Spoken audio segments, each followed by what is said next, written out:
Ny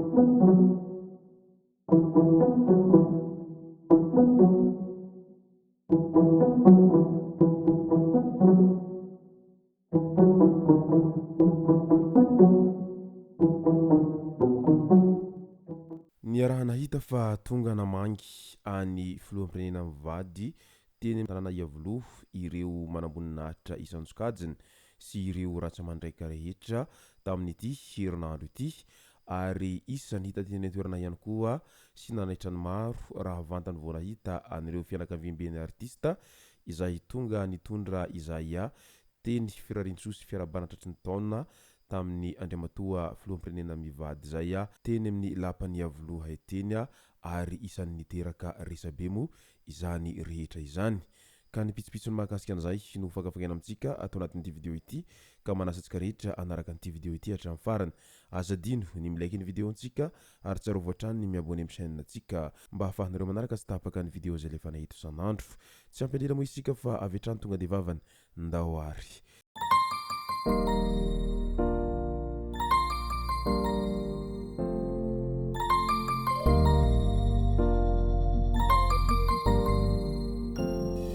Ny tonga tsy miarahaba hono ny namantesitra ka dia faly miarahaba isika rehetra mpanaraka tsy tapaka an'ity chaîne ity ny tenako amin'ity androandroany ity. Arakin'izay efa natsipiko izay dia ny mahakasika ny nahitana an'ireo fianakaviam-ben'ny artista izay tonga teny amin'ny lapan'ny Iavoloha no tena imbatamatezantsika atao anatin'ny ity video ity. Toy ny fanao isan-taona moa dia misy foana izay fampiarabana tratry ny taona izay ary indrindra fa ny eo amin'ireo ratsamandraika rehetra sy ny manamboninahitra isantsokajiny ny sivily sy ny miaramila izay tonga eny amin'ny lapan'ny Iavoloha miarahaba any filoham-pirenena mivady foana izay hita isan-taona izay.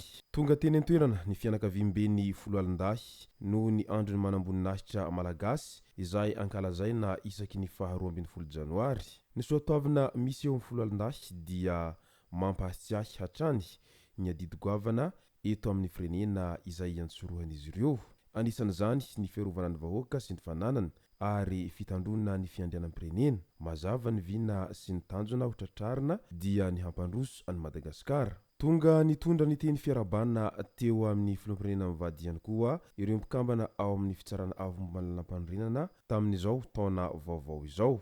Ho lavitry ny aretina sy ny ratsy anie ianareo ary hahatontosa mandrakariva ny andraikitra sahaninareo. Mirary fahazavan-tsaina ihany koa eo ampanatontosana ny asanareo ka hampanjaka hatrany ny lalàna mba ho andry fitoniana sy ho antoky ny fampandrosoana. Tankafaliana ihany koa no nandraisan'ny filoham-pirenena mivady ireo governoram-paritra tompon'andraikitra voalohany avy amin'ny faritra izay tonga niarahaba izy ireo tamin'ny izao taom-baovao izao. Hirarianay tokoa mba ho lavitry ny aretina izy ireo ary ho tafian'Andriamanitra herim-po sy heran-tsaina ho entin'ireo hiatrika sy hanatanteraka ny adidy aman'andraikiny izay sahaniny na ao an-tokantranon'izy ireo avy na ho an'ny firenena sy ny mpiarabelona satria ireo tokoa no solon-tenam-panjakana manatanteraka ireo asa sy ireo vina napetraka ho fampandrosoana ireo faritra tsirairay hoy ny filoham-pirenena hatrany. Tonga teny ihany koa ireo ray aman-dreny ara-drazana izay tonga avy any lavitra niarahaba azy ireo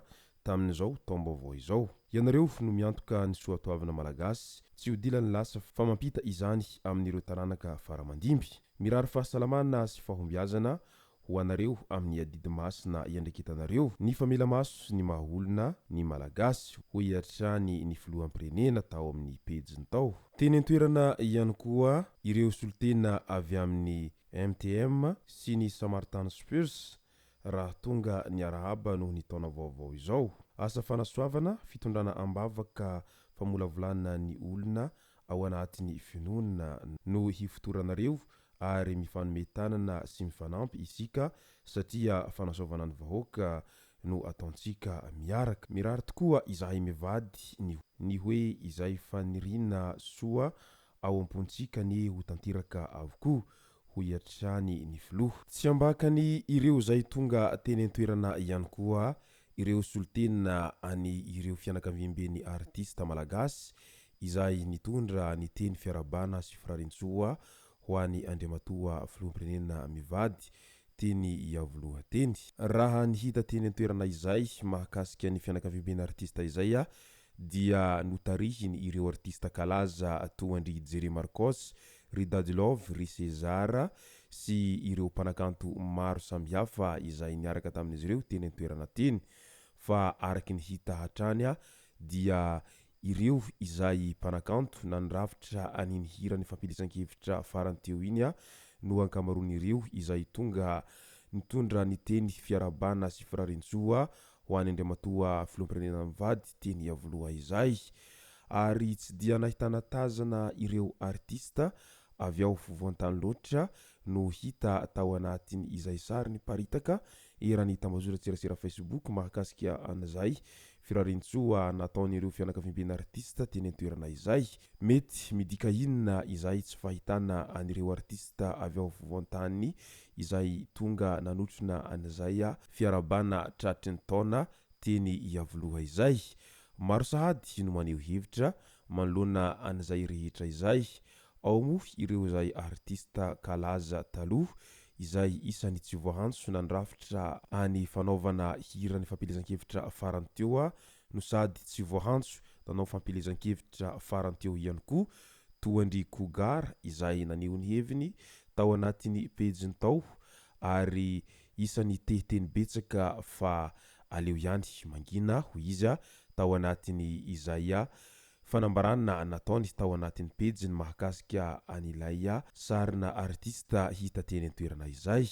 Fa ireo artista izay efa niara-niasa tamin'ny filoham-pirenena hatramin'izay kosa dia naneho an'izay fifankatiavana izay misy eo amin'izy ireo sy ny filoham-pirenena izay ary nampiseho ihany koa ny firaisan-kina amin'ny mahasamy malagasy izay satria ny fitiavana tokoa moa no lehibe indrindra ka izay no nahatonga an'ireo artista izay efa nandrafitra an'izay hira ny fampilezan-kevitra farany teo izay tonga nanotrona an'izay fampiarabana tratry ny taona teny amin'ny lapany iavoloha izay. Midika izany fa tena miara-miasa amin'ny ireo artista malagasy ny filoham-pirenena amin'izao fotoana izao ary isany nanohana azy mafy moa ireo artista ireo taloha nandritra ireny fampilezan-kevitra ireny ary mandraky teny androany dia mbola hita foana izay hoe fiarah-miasany sy ireo artista malagasy izay. Izay sy zay moa no masaka azona roso tao anatin'ity video ity. Tomboky lasy tomboky vavy misaotra antsika rehetra nanaraka an'ity video ity hatramin'ny farany. Aza dino ny milaiky ny video antsika ary tsarovatra hatrany ny miabone amin'ny chaîne antsika mba ahafahanareo manaraka tsy tapaka ny video zay lefa nahita isan'andro. Tomboky lasy tomboky vavy mankasitraka dia mirary soa.